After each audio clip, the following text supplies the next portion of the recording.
Hello বন্ধুরা, তোমাদের দেখে ঝাল ঝাল পেঁপে মাখা দেখাবো। ছোট করে পেঁপেগুলো কেটে নিয়েছি।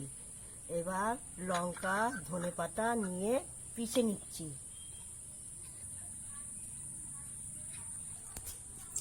প্রথমে আমি 1 চামচ লঙ্কা দিলাম, 1 চামচ নুন দিলাম, 1 চামচ চিনি দিলাম, 1 চামচ লেবু রস দিলাম, 1 চামচ তেঁতুলের রস দিলাম, দিয়ে এই মাখানো।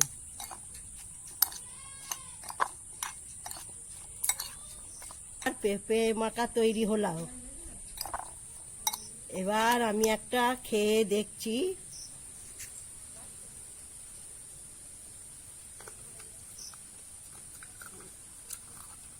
খুব সুস্বাদু।